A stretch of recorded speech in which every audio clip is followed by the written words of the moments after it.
Bisa yang sana juga mendukung, yang Jawa Tengah juga langsung mendukung, sehingga seakan-akan kompak, padahal hanya paling orangnya 5, tapi semua mendukung. Inilah ta'awun, tolong menolong. Yang satu menyampaikan gagasan, yang lain kabupaten menggarisbawahi, menambah, yang sana menambah lagi ya. Akhirnya seakan-akan menjadi ramai, kabupaten sana mendukung, padahal hanya 1 orang. Jawa Tengah juga mendukung, padahal hanya 1 orang. Ini politik mereka. Karena itulah kita kadang-kadang yang kalah untuk awunnya, tolong menolongnya, saling dukung mendukung satu dengan yang lain. Kita dalam populasi yang besar, kita anggotanya banyak, tetapi kadang-kadang menjadi lemah karena kita malas, kita kurang kreatif, kita kurang efektif, kita kurang begitu semangat di dalam saling menata satu kegiatan dengan kegiatan yang lain. Jadi tolong menolong untuk menuju suatu kebaikan, mencapai ridho Allah, ini sangat penting untuk bisa mensukseskan suatu program dan perencanaan. Di dalam organisasi kita, itu IPWNO, yang mungkin gak lama lagi akan kalian buat, dalam rangka kalian nanti akan mengikuti periodikan IPWNO, prinsip seperti ini harus betul-betul dilakukan. Sebagai ketua, sebagai sekretaris, sebagai bendahara, kemudian seksi-seksi yang lain punya tugas, punya fungsi sendiri-sendiri, punya peran sendiri-sendiri yang harus dilakukan dengan cara seksama, biar nanti kegiatan berjalan lancar, baik awal sampai seterusnya nanti bisa sesuai dengan apa yang kita rencanakan. Nomor 5, ini penyakit kita yang kadang-kadang kita ini lemah, yaitu harus istiqomah. Nah, istiqomah ini pekerjaan yang berat, karena kita musiman. Kadang-kadang saat baru kita mendapat pengarahan semangat, saat baru kita diklat semangat, kita baru mengikuti Makesta semangat, tapi setelah 1 bulan 2 bulan mulai lemah. Kita baru menjadi pengurus semangat, tapi nanti ternyata pekerjaan kita tidak bisa istiqomah, tidak bisa menerus, tidak bisa continue. Ini istiqomah itu yang penting.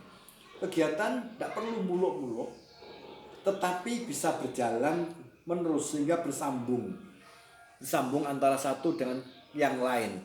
Jadi sangat penting adanya berkesinambungan dan berkelanjutan di dalam kita melakukan suatu perencanaan agar nanti tidak akan terputus di jalan. Itu istiqomah. Jadi istiqomah itu adalah berkesinambungan dan berkelanjutan di dalam kita melaksanakan suatu kegiatan, namanya istiqomah. Karena beratnya istiqomah sampai di Al-Quran surat Fatihah itu oleh Allah diajari agar kita berdoa minta istiqomah. Ihdinas siratal mustaqim. Itu suatu doa. Ihdina kula aturi paling pitedah panjenengan Gusti dumateng kita siratal mustaqim, as-sirata ing dalan al-mustaqim kang istiqomah. Duh Gusti, kula niki panjenengan tedai, panjenengan arahaken, panjenengan dibimbing dumateng mergi sing saged istiqomah. Karena sulitnya istiqomah, 1 hari minimal kita baca 17 kali. Karena kita sholat 17 rakaat. Alhamdulillah yang menambah dengan sholat-sholat sunat. Ihdinas siratal mustaqim selalu kita baca, selalu kita baca. Karena itu berat, tetapi penting, nggak bisa kita tinggalkan. Istiqomah itu suatu hal yang penting yang nggak bisa kita tinggalkan. Karena itulah prinsip ilmu PPNO harus istiqomah di dalam melakukan tugas. Jangan musiman. Jangan suatu ketika kita semangat anget-anget kayak ayam, biasanya istilahnya seperti itu.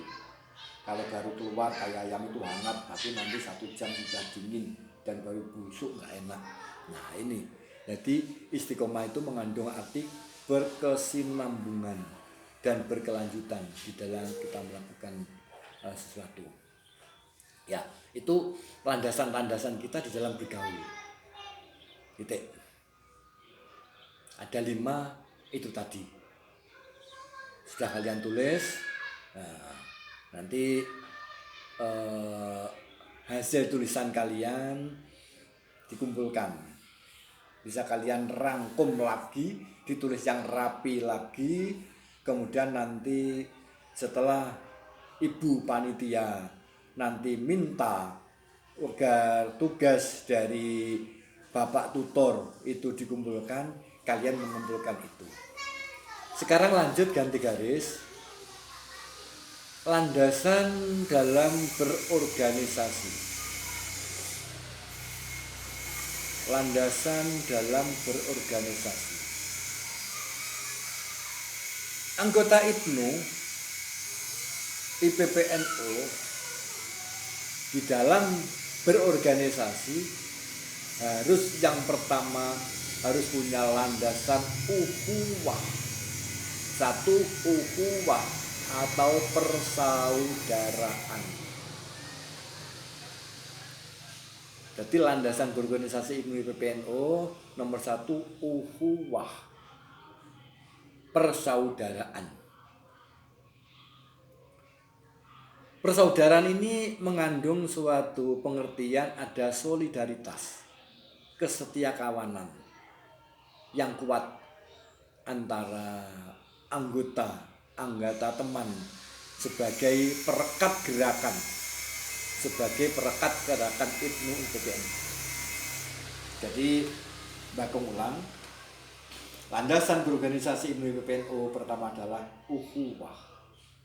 Ukhuwah itu artinya persaudaraan, solidaritas yang kuat antara satu anggota dengan yang lain sebagai perekat gerakan, perekat kegiatan, sebagai perekat langkah-langkah yang akan kita lakukan nanti. Nah, ukhuwah ini ada meliputi antara lain. Nah, jadi bawahnya kamu tulis ukhuwah meliputi ukhuwah ukhuwah nahdiyah. Jadi kamu ulangi, ukhuwah itu meliputi ukhuwah nahdiyah.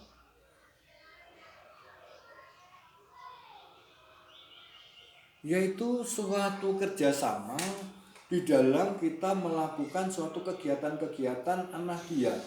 Kegiatan nahdiyah itu maksudnya kegiatan yang dilakukan oleh warga NU, oleh pengurus NU atau Nevennya.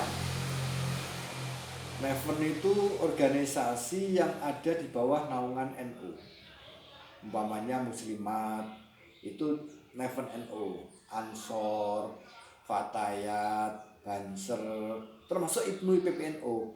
Ini termasuk Neven NU. Terus adanya suatu ukhuwah nahdiyah bersama-sama. Walaupun kita anggota IPNU IPPNU, kalau Ansor mengadakan kegiatan kita harus mendukung.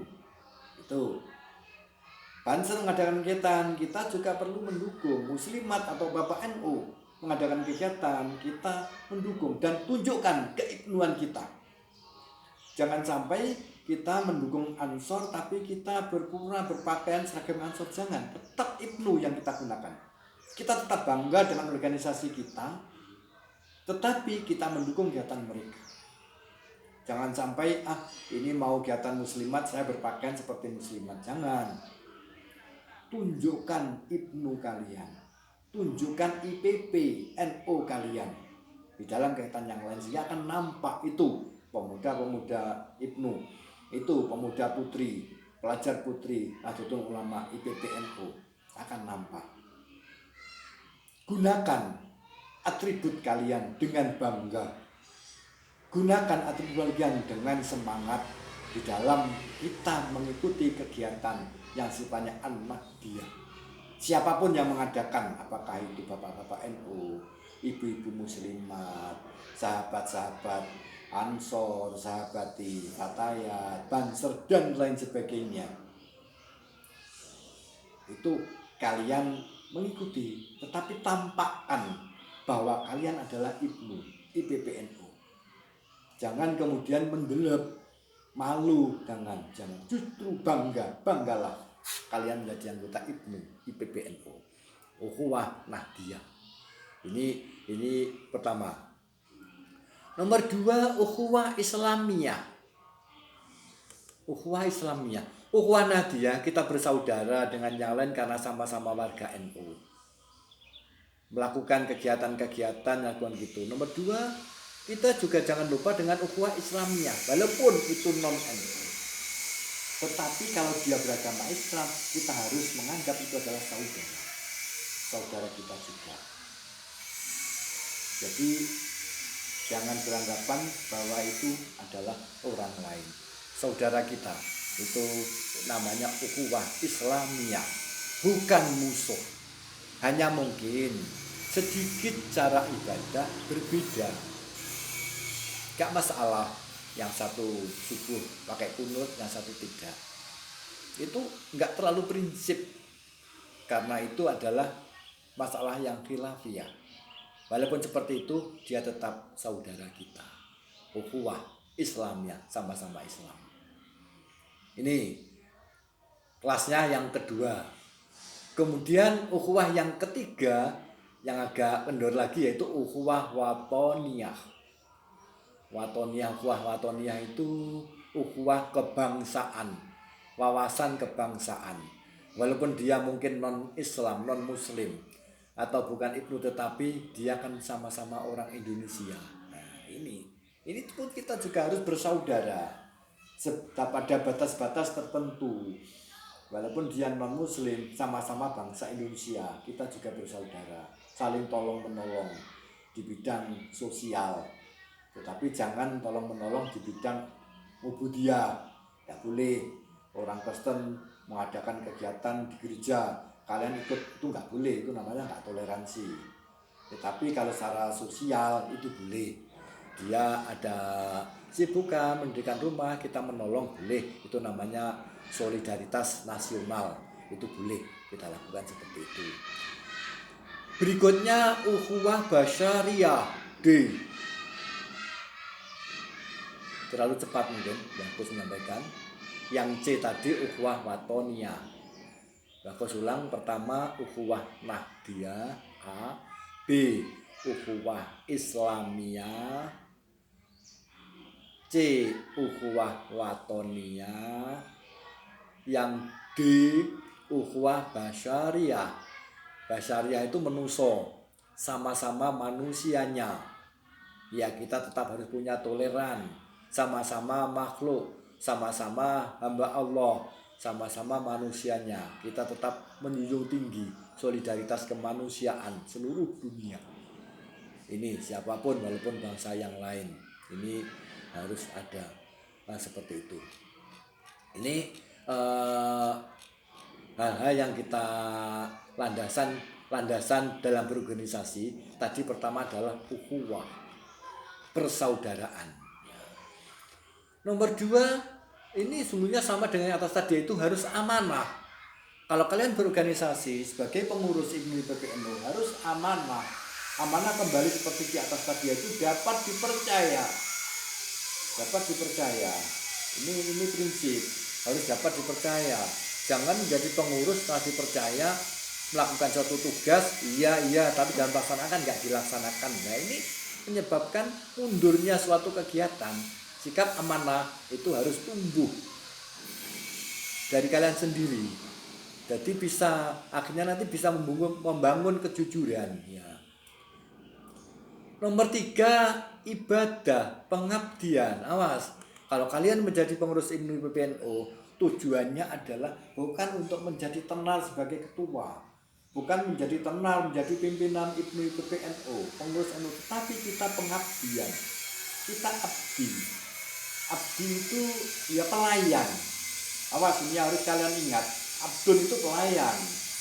Kalau kalian menjadi pengurus IPNU IPPNU, berarti kalian menjadi pelayan umat, pelayan anggota IPNU IPPNU. Ini harus disadari, pelayan. Ya. Nah, pelayan itu sikapnya ya melayani kepada anggota. Abdun ibadah, abdun itu adalah pelayan. Pelayan umat. Pelayan umat. Beberapa kali Mbah Kus ulang. Sebagai pengurus adalah sebagai pelayan umat. Ini nomor 3. Prinsip ya. Jadi kalau kalian siap menjadi pimpinan Ibu PBNU, entah apakah sebagai ketua, wakilnya, sekretaris, atau di seksi-seksi, berarti kalian siap menjadi pelayan umat. Kalau kalian di dunia siap menjadi pelayan umat, maka nanti di akhirat kalian akan dilayani oleh malaikat.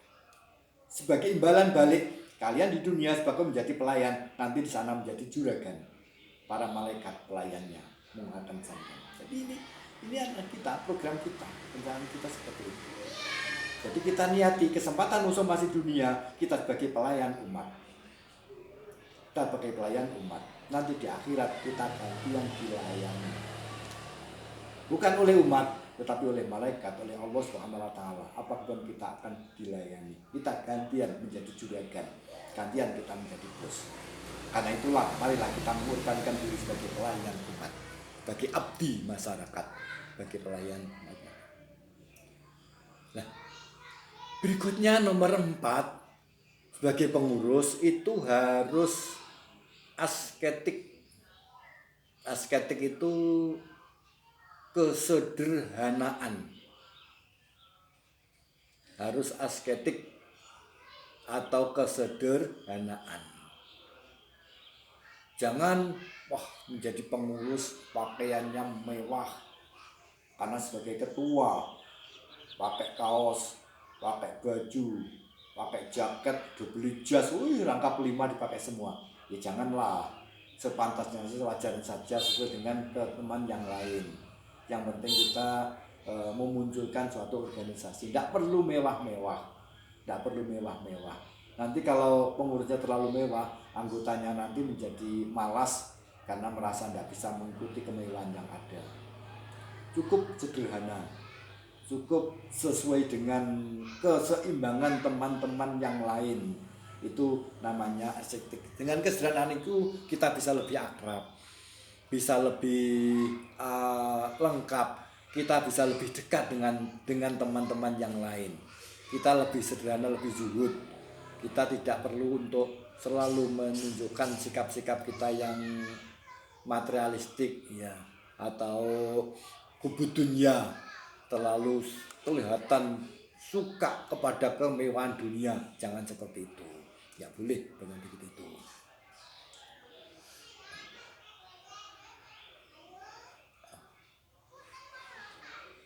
Kemudian berikutnya nomor 5, yaitu sebagai pengurus harus non kolaborasi satu dengan yang lain. Harus tegaskan kembali, mengingat di masa ini banyak lembaga yang didukung oleh pemuda. Jadi kita jangan terlalu berkolaborasi dengan kelompok lain yang tendensinya kurang menguntungkan. Umpamanya musimnya akan pilihan lurah, pilihan bupati, pilihan presiden, kita berkolaborasi dengan kelompok mereka agar kita diberi suatu apalah. Ini yang nggak boleh, nggak boleh. Kita harus tegas, nggak boleh berkolaborasi dengan hal-hal yang akhirnya merugikan organisasi itu sendiri. Ya, itu. Jadi harus betul-betul diperhitungkan, harus betul-betul dipertimbangkan rasa-rasa seperti itu. Jangan sampai kita berkolaborasi sampai akhirnya mengurangi kebijakan kita, mengurangi suatu ketegasan kita, mengurangi amanah kita, mengurangi kejujuran kita akibat kita berkolaborasi dengan kelompok lain yang mungkin akan menguntungkan kepada kelompok lain. Terus bagaimana? Harus nomor 6. Jadi nomor 5 non kolaborasi. Nomor 6 harus komitmen pada harus komitmen kepada organisasi. Harus konsekuen. harus bersungguh-sungguh mantap dengan organisasi yang kita miliki. Jangan setengah-setengah. Ya, jangan setengah-setengah. Kemudian nomor 7 harus kritik otokritik. Kita siap mengkritik, siap dikritik. Kita memberikan masukan karena kritik itu saling koreksi, mengoreksi itu ada penting sekali. Kalau kita tidak mau dikritik, berarti kita nanti ada kekeliruan. Kita tidak mengerti. Kritik otokritik, jadi saling koreksi dan saling introspeksi diri. Siap mengoreksi, saya siap dikoreksi. Ini seperti itu, harus keterbukaan di hati. Keterbukaan. Dan ringkas saja, nomor 8 harus learning organization. Jadi di IPNI PNO itu memang suatu organisasi pembelajaran, learning organization. Kita selalu belajar. Namanya aja ikatan pelajar, selalu belajar berorganisasi. Learning organisation tulisannya. Learning organisation atau organisasi pembelajaran. Itu nomor 8. Organisasi pembelajaran. Jadi di dalamnya memang sifatnya belajar. Berbeda dengan Ansor, Banser, Muslimat. Tapi kalau Ibnu lebih penekanannya kepada pembelajaran. Ya, pada pembelajaran. Itu saja Mbah Kus sampaikan, dipelajari dengan sebaik-baiknya. Jumlahnya masih ada beberapa, tapi tidak di sini seperti jati diri Ibnu. Bagaimana jati diri Ibnu, hakikat Ibnu dan sebagainya. Nanti insya Allah lain waktu Mbah Kus sampaikan pada KBM. Tolong sekali lagi yang Mbah Kus sampaikan tadi dirangkum ya, dirangkum yang baik. Kemudian nanti saatnya dikumpulkan. Kalau ada yang kurang paham bisa diulang-ulang videonya dari atas dengan pelan-pelan, karena ini masih ada waktu untuk kalian merangkum hal itu. Itu saja anak-anakku, Mbah Kus sampaikan. Ada kurang lebihnya mohon maaf. Mbah Kus akhiri, wallahu muwafiq ila aqwamit thoriq. Wassalamualaikum warahmatullahi wabarakatuh.